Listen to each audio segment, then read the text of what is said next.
Bienvenue à chacun dans l'exposition consacrée au centenaire du Collège Cardinal Mercier.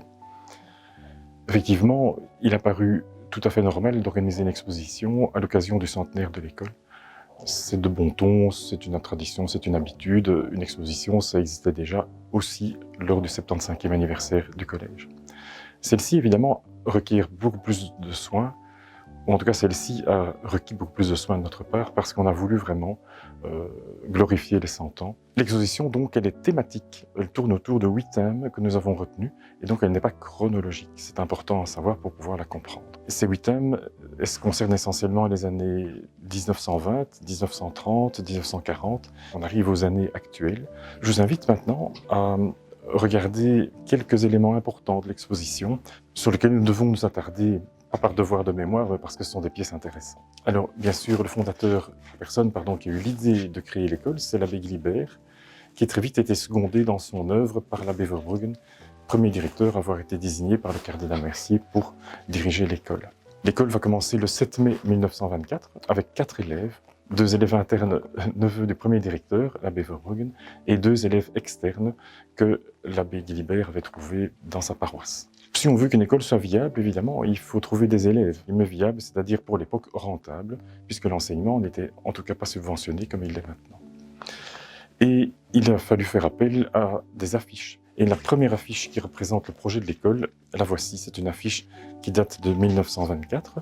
On voit bien que ça concerne le collège, on voit le cardinal Mercier en médaillon, son blason, l'église Saint-Étienne, le lion dit de Waterloo, la chaussée de Mont-Saint-Jean, et alors un collège prévu en 3 branches, une étoile à 3 branches, au bout de laquelle se trouvera un internat, une chapelle et une ferme. En 1932, le premier directeur de l'école, l'abbé Verbruggen, imagine, en hommage au cardinal Mercier, de lui placer une statue à l'entrée du collège. La voici en réduction.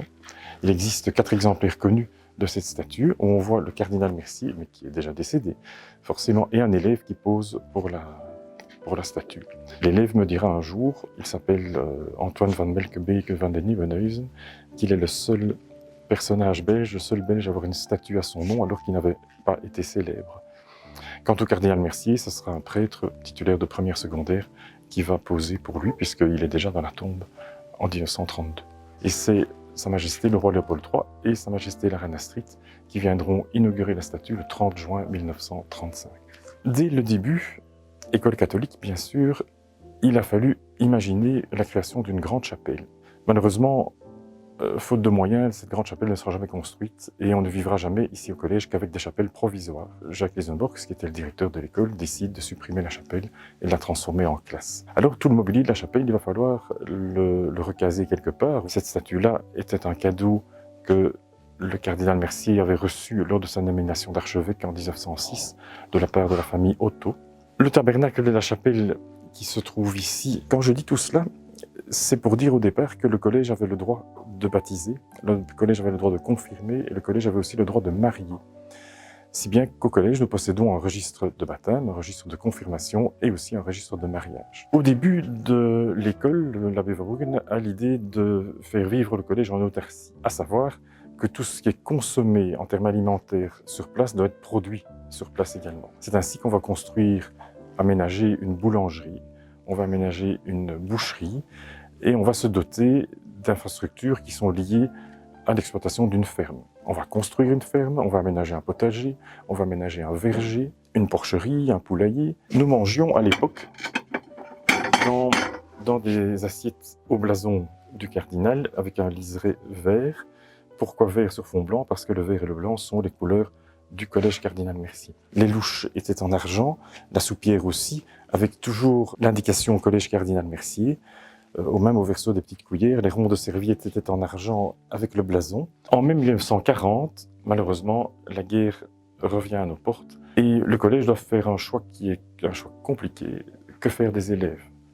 Alors beaucoup de parents veulent récupérer leurs enfants et c'est normal, ils arrivent au collège, récupèrent leurs enfants, un peu dans la catastrophe et l'urgence, mais certains parents d'élèves ne viendront jamais récupérer leurs enfants, d'où l'idée du directeur et de certains professeurs d'émigrer en France.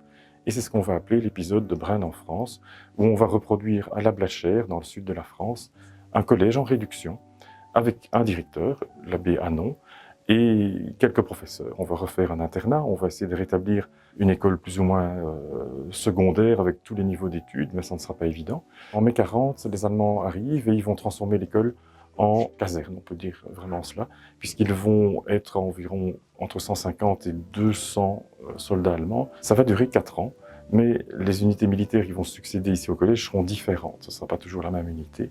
Au début, ce sont des soldats de la force aérienne, de la Luftwaffe, et puis viendront des soldats de la Wehrmacht, et puis des collaborateurs français, russes, polonais, commandés par des officiers allemands. Alors le collège résiste un peu comme il peut à l'occupant. Une manière de résister, c'est par exemple organiser un feu de camp sur la cour du Grand Hall avec l'unité scout. Le scoutisme en uniforme était interdit durant la guerre. C'est une manière de résister pour les élèves, pour les scouts, pour les professeurs, parce qu'ils sont tous présents évidemment.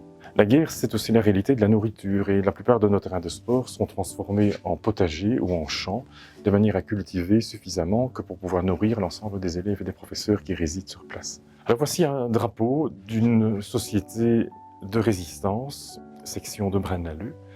C'est l'inverse du drapeau pirate, hein, mais c'était le sigle des affranchis. Les affranchis, c'était une société de résistance qui organisait une série de petits attentats contre les Allemands, des sabotages surtout. Une société de laquelle faisaient partie quelques élèves du collège. À la fin de la guerre, l'idée du directeur, c'était de rassembler. Évidemment, il a fallu aussi pleurer ses morts, et nous avons inauguré en 1949 une chapelle dédiée à la mémoire des anciens élèves et professeurs qui sont décédés durant la guerre. Ils sont au nombre de 40. Pédagogiquement, l'école était organisée selon un modèle un peu inédit en Belgique, basé sur la pédagogie mise en œuvre dans l'école des Roches depuis 1899 et dans les collèges du sud de l'Angleterre. Là, vous voyez effectivement les installations de l'école des Roches, avec un style anglo-normand qu'on retrouve dans certains bâtiments de chez nous au collège. On reconnaît des similitudes, et notamment le potager de l'école des Roches, le potager du collège, les terrains de sport. Alors, au-delà de la caractéristique géographique ou d'implantation des bâtiments, il y a aussi les caractéristiques pédagogiques, qui sont notamment l'esprit de famille. Sur cette étagère-ci, sur ce présentoir-ci, on retrouve des éléments, des documents liés à l'association des anciens élèves, à l'association des parents et au scoutisme au collège. Le scoutisme au collège est très très vieux et très ancien puisqu'il a été créé en 1927 et c'est une des premières unités scouts du Brabant wallon. Je tiens à attirer l'attention sur cette revue-ci, dont la couverture et les illustrations intérieures ont été dessinées par Hergé, dont on découvre la signature ici. Au collège, il y a toujours une place importante faite au sport. Rien que parce que simplement nous avions des terrains de plusieurs hectares qui permettaient d'aménager des terrains de football, une piste d'athlétisme, une piscine, etc. Dans la dernière section de l'exposition, on retrouve un peu de tout. Un peu de pédagogique et notamment ce qu'on donnait aux élèves en termes de récompenses, des petits cartons diplômes, mais aussi des médailles d'argent et des médailles d'or en fonction de leurs résultats. Quelques ustensiles pédagogiques de l'époque, avec l'équerre, le rapporteur. Tout cela était en bois, bien sûr. L'encrier est toujours situé à droite parce que les élèves devaient apprendre et écrire à la main droite.